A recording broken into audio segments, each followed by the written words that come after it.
So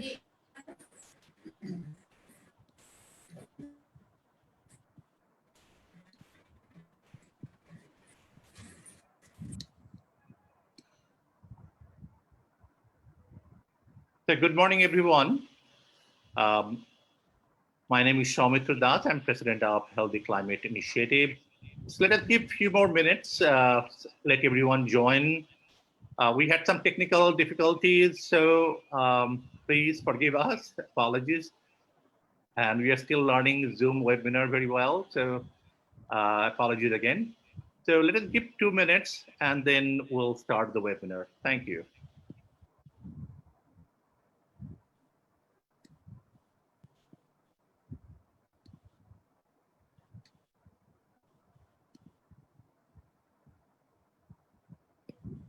Can you see my screen, right? Okay. Yep.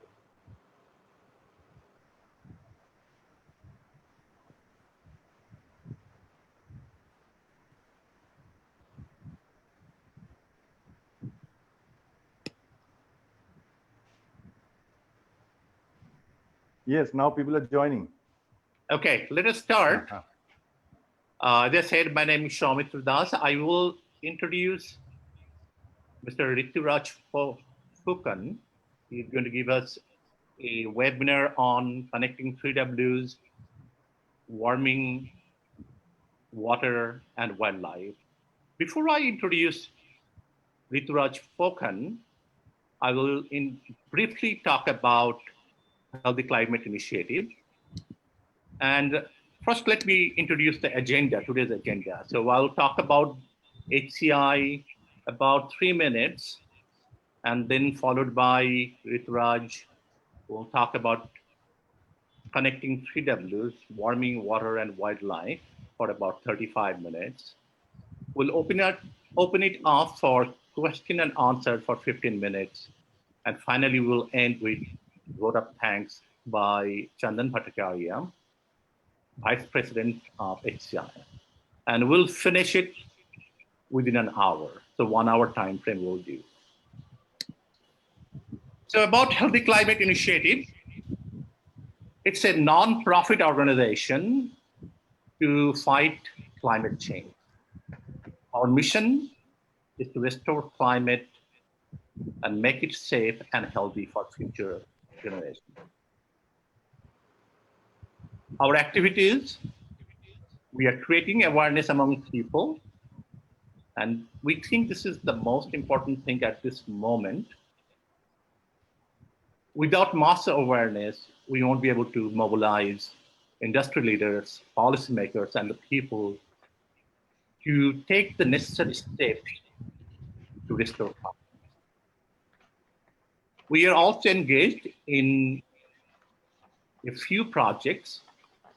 First and foremost, we have started our internship program.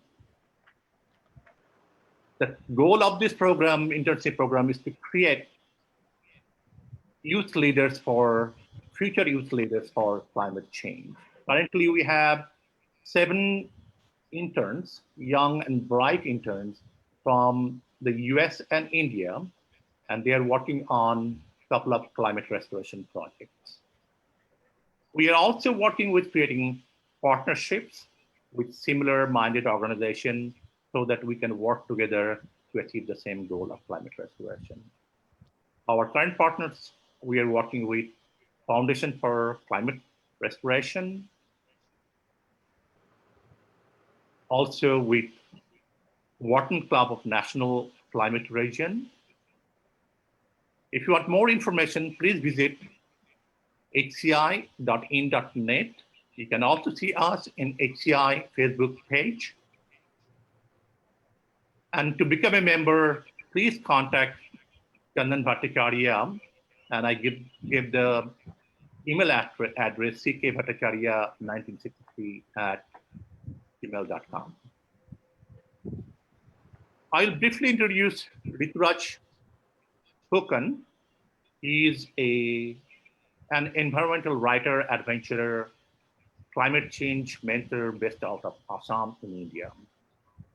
He has been on expeditions to Antarctica and Arctic region 3 times for the first-hand experience of the impact of climate change. He was personally trained by the former Vice President Al Gore as a climate reality leader and was featured in his 2017 book, an inconvenient sequel, Truth to Power. He also served as National Coordinator for Biodiversity for the Climate Reality Project India, National Coordinator CCL India, Chief Operating Officer Walk for Water, Secretary General Green Guard Nature Organization, Awesome Coordinator Kids for Tigers, the Sanctuary Tiger Program, Associate Editor Igniting Minds, Ambassador Marine Arctic Peace Sanctuary. Today's topic, connecting the 3 Ws, warming, water, and wildlife. Please welcome Rituraj Fokan. Rituraj, over to you. Thank you very much, and a very good evening to all from Assam. And I will be sharing my screen as soon as I get the permission. Yeah.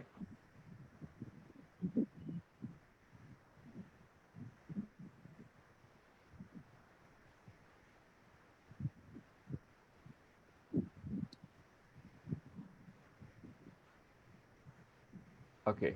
Is my screen visible? Yes. Yeah. Right. Okay, we have seen some raised hands, but I think we'll take the questions at the end of this presentation.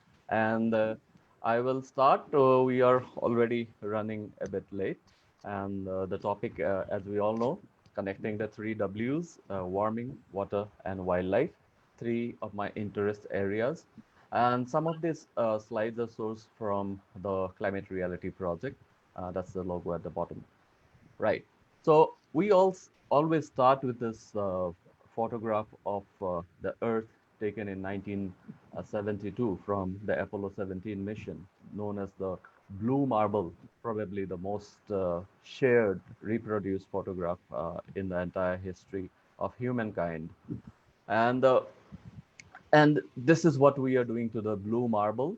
We are adding a lot of global warming causing pollution into the thin shell of our atmosphere every 24 hours. Almost every human activity contributes to that. We always talk about fossil fuels, but a lot of other things like industrial agriculture, uh, uh, transportation, permafrost melting, all of that is adding to the accumulation of greenhouse gases. And that energy is now equivalent to about 500,000 Hiroshima bombs exploding on the planet every day. Now, it's a big planet, but that is a lot of energy. Consequently, we have had the hottest years. In fact, 19 of the 20 hottest have happened within this century. And the last 5 years have been the hottest ever recorded since temperatures have been uh, recorded. That's having a devastating consequence. People are dying across the world. And, we have reached record temperatures around the country, uh, around the world. And India is, of course, at the heart of the climate crisis. Now, for many of us, the climate crisis is the water crisis. In fact, the climate crisis affects the water cycle. And that is uh, the topic of my presentation today. And coming back to the blue marble, we call it blue because of the oceans, because of the water covering most of the planet, but we have a big water problem. Now, this almost looks like the COVID-19 map when it started out in March before it exploded to the rest of the world. But this is actually the aquifers drying up in some of these countries, India, US, China.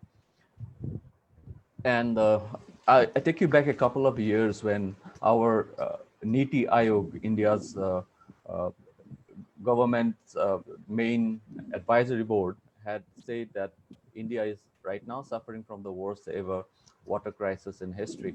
If you look at the other headlines, in Shimla, people are asking tourists not to come. There are some more that I could not put here. Celebrities appealing to people not to use water during the holy festival, and so on and so forth. So this is a big, big crisis. And if we look at the composite water management index that the Niti Aayog released, 600 million Indians face high to extreme water stress, and about 2 lakh people die every year due to inadequate access to safe water. These are huge numbers, and these are just the tip of the iceberg, because we are looking at uh, potentially much more worse situation in the future. These figures actually freak me out. Look at North Gujarat. Water tables are falling 20 feet a year. 95% of wells have dried up in Tamil Nadu. Uh, this is just incredible. And the future looks very bleak if you look at what is happening with the groundwater crisis. So much of land is lost to salinization. Across the country, wetlands have shrunk or dried up. Uh, Rivers have run dry, and thousands of farmers have committed suicide. Of course, everybody knows about the situation in Maharashtra, which has been in a prolonged drought for many years now, with the maximum number of farmer suicides. We are going to look at a few graphics. This is again one map that was brought out, a satellite warning system. Look at the reservoirs shrinking, around from the north to the west to the south and central India. All of it is affected. The only part that is not affected is the eastern India, the northeast, where I live. But we'll come to that later, because the projections for the northeast is pretty bad as well. There was another database map that was published about 2 years back, and here we see the likelihood of hydropolitical interactions, the likelihood of water wars. As you can see, US, parts of Africa, and India are there as well. And if you look at the fine print, the hotspots where future water wars are most likely to happen include the river valleys of the Nile, and most relevant to the Indian context is the Ganga, Brahmaputra, Indus, and the Tigris, Euphrates, and Colorado River valleys as well. Now, this Ganga, Brahmaputra, Indus makes the Hindu Kush Himalaya belt, which is very, very vital. And this assessment report published last year uh, actually raised the alarm on the glacial melting that's happening in this region. A very vital region, because about 40% of the global population live in this area. Some of the most populous countries of the world, China, India, Bangladesh, Pakistan, we are in this Asian water tower area. Uh, I was talking about the Northeast, and the findings of this Hindu Kush Himalaya assessment are very dire for our Eastern Himalayan glaciers. Uh, Even if we were to contain warming to 1.5 degrees Celsius above the pre-industrial levels, we are still likely to lose 64% of our glaciers. Uh, and if we cannot contain the warming, then we might lose 95%, and all of this by 2100.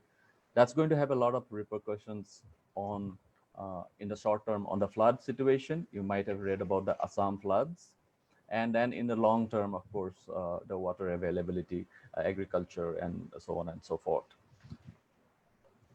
My state, of course, was named as one of the as the most vulnerable to climate change by this study conducted by several leading institutions in India, and the Indian delegation to COP 24 also named Assam and Mizoram, both the northeastern states, uh, as the ones which face the biggest climate threat in the country. Just quick look at India's climate challenge. The three critical risk factors, of course, the first one is the high agricultural dependence, and that is again connected to all the rainfall changes, the water availability for agriculture. Then the long coastline, which is connected to the marine biodiversity, and we'll come to that in a short while, and of course, high fossil fuel dependence. We already seen the initial effects, which include temperature rise, rainfall decreasing, and extreme weather events. But in the future, the societal impacts projected include increase in malnutrition, fall in income, and rise in indebtedness, which again is connected to farmer suicides, lower access to safe drinking water, and increased school dropout rate of children dropping out. It's already increasing in my state, actually, where people are affected by floods. And to add to all that is, of course, the problem of wastage due to dripping and leaking and faulty infrastructure.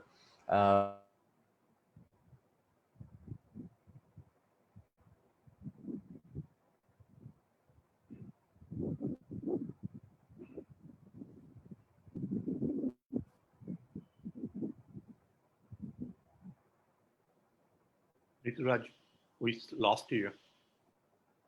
Ahead of the World Water Day in 2012, and then it went around to the entire world. Over 100 countries participated in this initiative, and our main aim here is to make World Water Day one of the most important days, significant days on the environment calendar, because we believe that water is the most important issue for the climate crisis. Now, one solution that we are looking at in a rainfall abundant country as a whole, if you look at India, is the potential of rainwater harvesting. We are probably utilizing less than 1% of the potential. So this is something we are working on. Many of the fellow environmentalists, climate reality leaders in India are working on this. Rooftop rainwater harvesting is something that we are going to see being seen as a solution in the future. Then there's this community water center that is a big part of our initiatives. These are about 8,500 of them have been set up in some of the most water scarce districts in the country. So any water that is available is taken through 4 to 5 part filtration process, and then supplied to villages at very nominal rates of 20 paisa per liter, and then and minimize the water loss. So we are utilizing whatever water is available. These need to be replicated in many more areas, of course. Now, coming to the biodiversity part, the wildlife part, I always say that water is the local issue of global climate change for people and for biodiversity. We have looked at the people part. Now let's look at the biodiversity part. This unfortunate incident from November last year, elephants dying of water starvation. And I think this photograph sums up, a lot of the warming water and wildlife interconnections. Monkeys fighting each other and killing each other over water. And we are seeing a rise in conflicts. This is, again, a Hindustan Times report from Kerala, where some tigers actually killed 6 elephants. And forest officials believe that this was a turf war for the water access. So these kind of conflicts are on the increase. And elephants, I work with elephants in Assam, human elephant conflict mitigation since about 2 decades. And then we see a lot of vegetation changes because of rainfall patterns. And in the future, of course, if the grass is not available abundantly, we fear that such conflicts will increase. And elephants are very prone to heat stress as well as water stress. So yeah, so this is we are looking at maybe increased conflicts in the future as well. And vegetation changes is a big thing. And because of rainfall changes, because of increased temperatures, vegetation around the world is changing. I was part of a study called the ITEX, that's the International Tundra Experiment up in the Arctic, where people are looking at how the vegetation has been changing, where southern species are slowly moving into the tundra. And this is actually happening all over the world.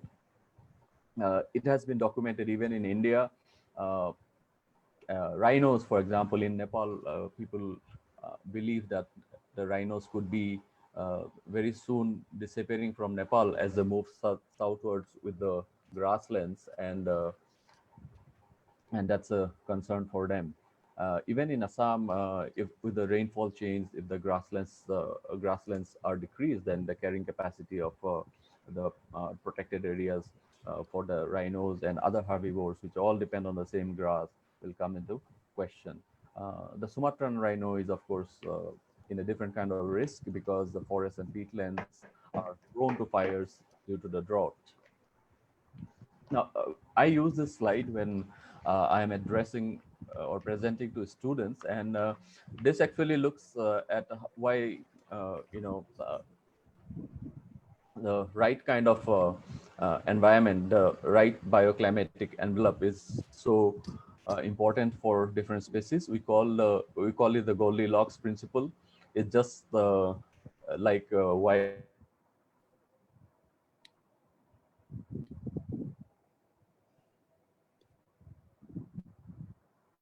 And when this bioclimatic envelope changes, then species also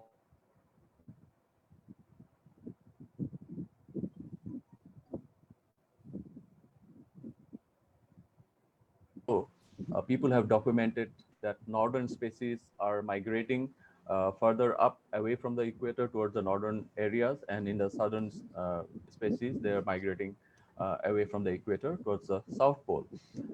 Even in Antarctica, this is actually the geology archipelago where the famous movie called March of the Penguins was shot. This colony doesn't exist anymore. It has migrated over 2 kilometers further south, but there's a limit to how far they can keep migrating, right?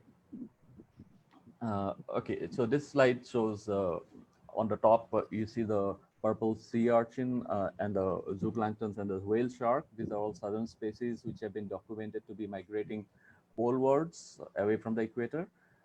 And at the bottom, the blue Argus butterfly, the pica and the Cetus warbler, all northern species which have been documented to be migrating away from the equator and towards the North Pole. So both in the marine and terrestrial environments, we have already documented the migration of species away from the equator and towards the poles in search of their ideal bioclimatic envelopes. Now, all species cannot migrate. Uh, for apex predators like big cats, like tigers, there's a big problem. The prey they depend on, the deer or the antelopes, they can migrate to another more uh, grass abundant area of the protected area or the national park where they live. But uh, because these tigers and other big cats are very much territorial, there would be probably another tiger living there always already. So there's very much a likelihood of conflict, and usually it's a fight unto death. Even the nature of the tiger reserves in India are changing with the forests becoming more dry, and we are seeing a decrease in grasslands. Now, no talk of biodiversity impacts of climate change is complete without talking about the polar bear, because they have emerged as the kind of iconic symbol of the effects of climate change. And this is a polar bear I photographed myself up in the Canadian Arctic in 2015. Unlike all the images you see of polar bears emaciated and very sad. This looks very fat and satisfied. But really, the polar bear population in the Hudson Bay area are feeling the heat because of the earlier melting of the ice in the Hudson Bay, and a very small window for them to hunt the seals. Yes, they are under threat, but there are a lot of other changes happening in the Arctic environment. I spent a few uh, weeks in the Churchill Northern Studies Center, and here you can see various kinds of a mesocosm experiment going on. We are looking at how wood frogs and the boreal chorus frog and three species of scuttlefish that survived the Arctic freezing for about 8 months, and the nutrient content changes, the wetland dynamics because of warming in the Arctic wetlands, as well as other factors. So, and the permafrost melting, of course. So all of these are having a profound impact on how the species in the Arctic are uh, going to survive. Now the amphibians, I just talked about the boreal chorus and the wood frog. Now they have been on this earth for over 250 million years. They survived the extinction of the dinosaurs, but now they are losing out, and so that's a big problem. Unfortunately, about 50% of all land-based species could be lost within this century. These are very dire reports, but they are true, so I thought I must share these. Already about 60% of wildlife populations decreased in just about 50 years since 1970. So these are really a big climate and ecological crisis, and we could lose almost a third of all plant and animal species within the next 50 years. Now, coming back to the Arctic, last June I was there in the at Svalbard. So, and during the week I was there, about 200 reindeers actually died of starvation, and the reason is quite evident. You can see the grass that they are feeding here, and it has been raining more than snowing in the Arctic. And when the rain falls, it becomes a big problem. Because after a while the rain freezes over and becomes hard ice, and this reindeer are unable to break through the ice. They can dig through the soft snow, but the ice is not penetrable for them. And about 200 of them have starved to death. Overall, the sizes of the reindeer in the Arctic are also shrinking as a response to survival in these trying times. Coming back to the polar bear, this is another polar bear I took a photograph of last year. As you can see, the ice around it has been muddied because of the rain, and also because of the deposition of black soot, which makes the which dilutes the albedo effect, and in fact leads to the Arctic amplification, where because of the dark snow, more sunlight is absorbed than it would be actually reflected. Now, we are going to look at how the marine wildlife is affected, and now 90% of the heat, as we know, it goes into the ocean, and that's causing a lot of deoxygenated dead zones across the world. If you look at the map around India, the Arabian Sea and the Bay of Bengal are very much affected. A lot of fishermen live in these areas, and this is going to have disastrous consequences. This is something that is not talked about often, but this is a big concern. In fact, deoxygenation is the most pressing issue facing sea animals today, more than ocean acidification. This is something that is of big concern to scientists all over the world. Already we have lost about half the number of marine vertebrates in the last 50 or so years. There are other consequences. We are seeing more females now. In fact, in Australia's Great Barrier Reef area, 99% of young green sea turtles are now female. So these changes in sex ratio have been documented in other animals like the southern elephant seals and so many. So these are things that are going to affect the populations, wild populations in the future. As a whole, 30% more acidic oceans means that a lot of the smaller animals are not able to form their shells. And because of that, they are food for a lot of other species like the salmons and mackerels, and then they are also losing out. We have all heard about the coral reef bleaching. Uh, this is Lakshadweep, but more well known, of course, is the Great Barrier Reef, where 90% of the reef was wiped out almost about 4 years back. And incredibly, there have been only 3 mass bleaching events, and all of them have happened since 1998. Very quick look at the pollinators, and I feel the birds are so important. And uh, okay, going back to the site, this actually came out during the Paris Agreement negotiations, and birds are actually messengers of how the climate is changing.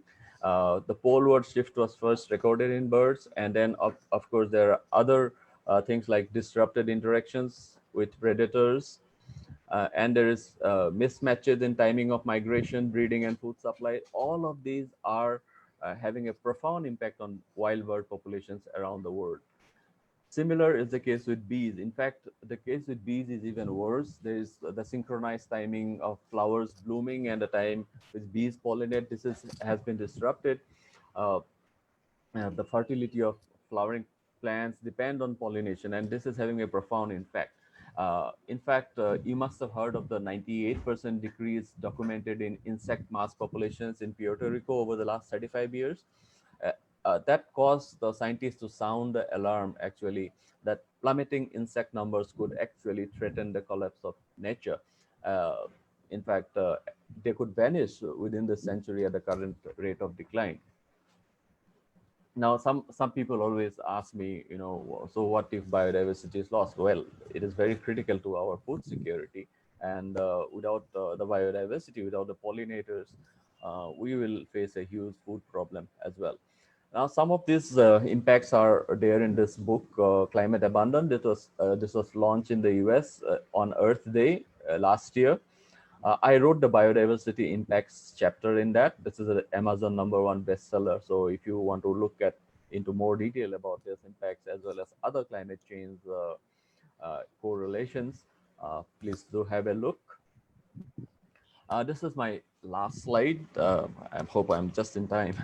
Well, I love the saying by James Lovelock, we are not going out to save the planet. All we have to do is save ourselves, because the planet is going to save itself. With that, I thank you, Soumitra and the Healthy Climate Initiative team. And I'll stop sharing now, and then we'll take the questions.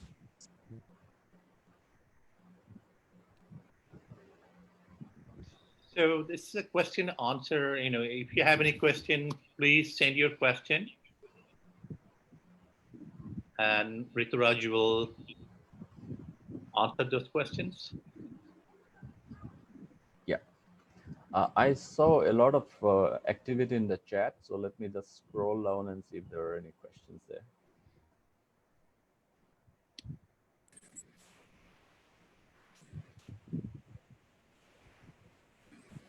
Maybe we can start from the panelists. Anyone from the panel? Okay. Can you hear me out, Mr. Rituraj Pulkan and everybody? Yes, sir, I can hear you. Let me, at the outset, thank you for your enlightening speech. I've seen your also the many of your YouTube video, because I was looking regarding your topic, and it's really, I should say, it wakes up to the reality of the climate change. But one thing I like to just point out that time and again, we have seen hundreds of videos in internet, especially this year's IPCC report, which is clearly indicating the great disaster, which is looming ahead much faster than it was anticipated. Right now, we are not only to be prepared ourselves for the 1.5 degree, but they are talking about the 4 degree increase in the temperature, as well as you mentioned about the 60% of the vertebrate population is either they are extinct or on the verge of the extinction.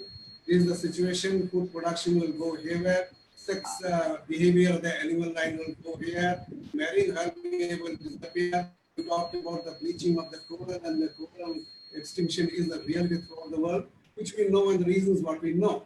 But I just want to point out the solution functionality, because all the problem we know that we all talk about the individual level. We need to take some actions in the sense that make our carbon footprint less and all those things. Shouldn't we talk right now in the macro level, like in the policy level, what should we do? What sort of mechanism we should develop so that we can address this issue? Maybe in the population control, especially the fossil fuel companies, how they can be barred from actually switching over to the renewable source of energy. So this is the one thing that we need to address. So what's your take on this thing? How do you think about this? Because I'm talking about problem we know, but what's the solution functionality? How do you look into it? Yeah, and I also see a similar line of questions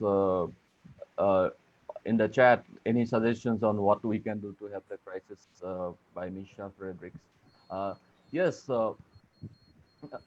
in our country, especially in India, we feel that the awareness about climate change has penetrated across campuses. Students, the younger generation, they all know, right? At the same time, they are not able to make the correlations, the interconnections between the water crisis or the increased human wildlife conflicts that's happening across the country and the climate crisis.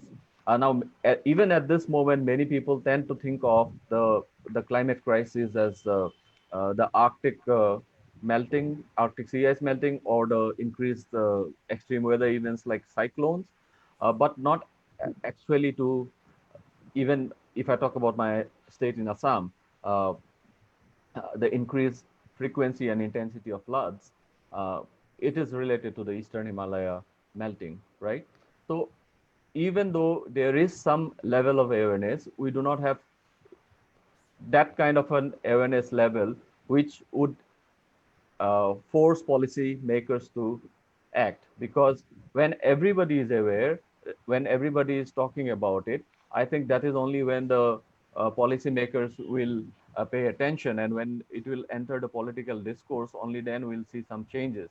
Otherwise, we will, on the one hand, we will see India taking leadership of the environmental movement in 2015 by spearheading the International Solar Alliance.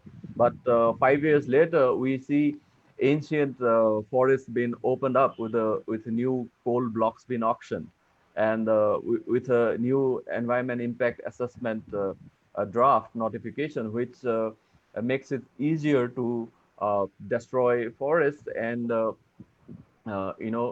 speculate for oil and coal. So we are kind of going regressive on those policy decisions. So I don't think that we have reached that level of awareness where such kind of decisions making can be opposed by the public, because a large percentage of the people are unaware of the consequences of the climate crisis and how it is affecting their everyday lives.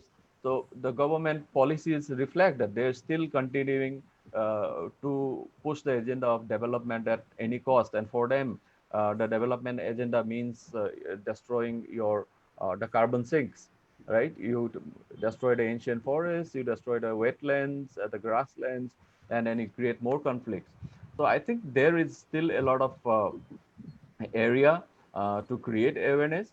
Besides that, of course, we are basically at a level where we have to look at technological innovations, technology solutions to address the climate crisis. At an individual level, yes, a lot of effort can be made by everybody who is aware to decrease their individual carbon footprint, and as well as the collective carbon footprint of the society. But uh, having seen many tipping points reach, I think technological innovation is very much important, and that will be a huge part of the solution we look at in the coming years. Okay, we have a question, a lot of questions. There is one question is that what is the prospect of using biochar in India as a way of dealing with soil moisture loss? I think the potential has been always there, but possibly in some areas it could be a useful tool. But uh, I don't see wide acceptance just because there is hardly any awareness about its effectiveness. Okay. There is a question. Are the public aware of the relationship between population growth and climate change? Well, that's a huge question because, well, it comes to the, if you think of the whether the public is aware or not, I I would say no, but that is what the SDGs is about. So the SDGs actually place population and water and climate action on the same pedestal. All the 17 goals are interconnected, and to that is, I think, part of the awareness drive, to reach out to people at all levels, and then saying that the population growth is a big factor. But having said that, we can give all the lectures, but the population growth will only be stabilized when people are secure about their future. Uh, Poverty is still a big part of, in India, and having more children for many people is a way of securing their future. So I think as long as we have 100% literacy, and as long as we still have impoverished people, I think population growth for India will always be a big issue. There is one question, is that how is temperature affecting the sex change among the turtle? Well, that has been documented, I think, not only in the turtles, but also in the southern elephant seals, as well as some other species. Uh, there is some hormonal changes, and it is different to each of the species. And but this has been well documented. There's a lot of research. If you want to go in depth into how and why, that will be an entire talk, I guess. But if you just Google up, I think you can find all the answers regarding that. So there is one more question. It's a comment also. Climate change is a reality. We humans are already starting to feel the effects of it. What I want to know is what are the solutions and what steps each of us can take to revert it. I think there will be a time when all of us will uh, have to recognize that the days of uh, wasting, uh, using things as much as you want, buying more than what we want, all that has to change. And each person has to recognize the carbon footprint that is associated with this consumer driven society, and that will make a huge impact one day. But most important thing is, of course, the technological innovations. And one of the things that we hear about is carbon capture, and it's not the storage part, but of course converting the captured carbon into fuel. And then we have also heard about the technologies being talked about, like refreezing the Arctic, uh, because the Arctic sea ice loss is having a profound impact on how global weather is changing, and it's also going to disrupt the Indian monsoon rains. So scientists are talking about refreezing parts of the Arctic, in fact. So I think technology will play a big part. And I don't see this transition happening without some really huge tragedy. The transition to away from a fossil fuel economy, that is going to be very expensive, and there's going to be a lot of opposition to that. But having said that, the COVID pandemic lockdown has shown that it is possible. So in fact, in many ways, it has given us hope that there is possibility of collective global action uh, to make a determined move away from the fossil fuel economy, maybe put in our money into better storage facilities for battery, which is the big issue now, and then rooftop solar, maybe something that we are looking at in the future. Uh, yeah, so I think technology is going to be a huge factor. One more question is, what international organizations are working on climate change?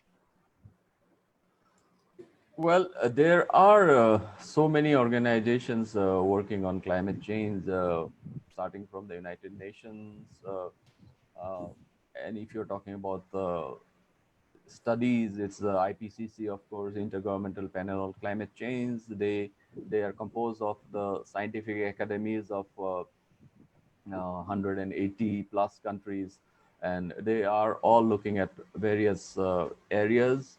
And there are the Arctic Council nations, they're looking at how the Arctic is changing. Similarly, a lot of agencies in every country actually are looking at different aspects of climate change.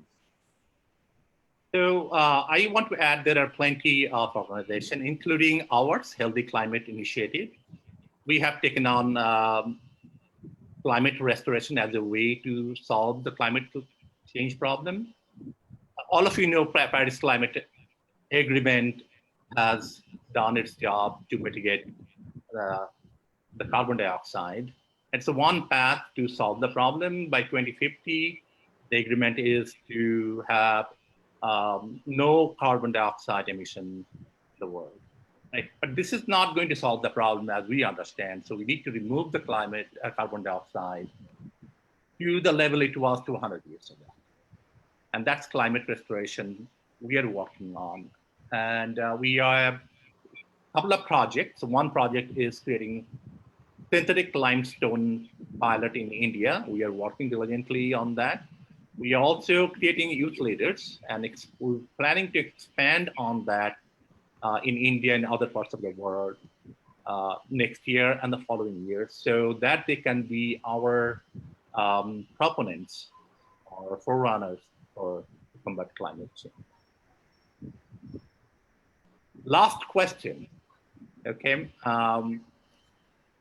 So proud of you, Raj, as National Coordinator for Biodiversity Climate Reality Project.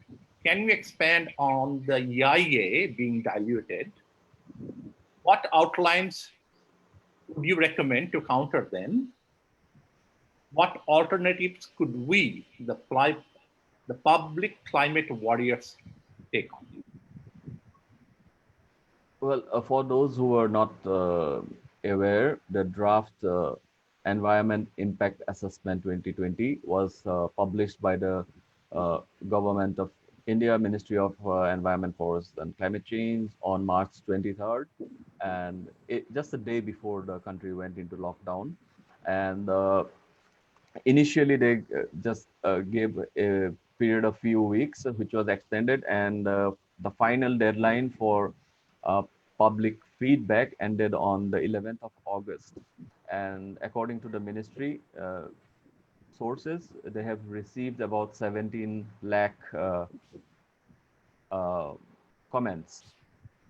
We don't know how many of them oppose the draft EIA notification, but many of us ran a continuous campaign against this notification for the simple reason that in the name of ease of doing business, this notification actually wants to open up the last vestiges of India's natural resources, ancient forest, for mining, drilling, and infrastructure projects.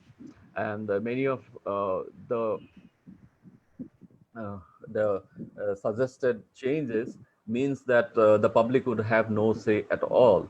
For example, in the northeast of India, they are saying that any project that is within 100 kilometers of the international boundary could be uh, uh, could be implemented without any knowledge or any kind of assessment done, environment impact assessment done, and the public will have no say in it, and the government is not going to put any information in the public domain either.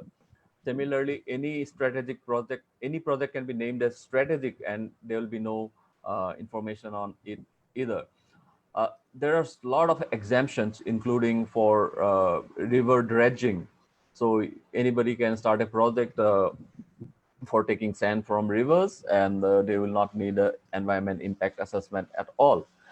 But the worst uh, change that they want to bring is the post facto clearance, which basically means that if somebody is uh, established illegally established an industry, and they did not take the mandatory environment clearance. Now all they need is to take a post facto clearance. So basically it's an open invitation to flout the norms, and then you can be legalized later on.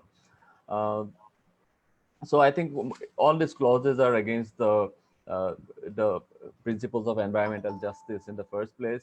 And even in this in its current form, the environment impact assessment is not ideal. It has not been able to provide the kind of protection for forests that people had hoped that it would when it was first started in 1994.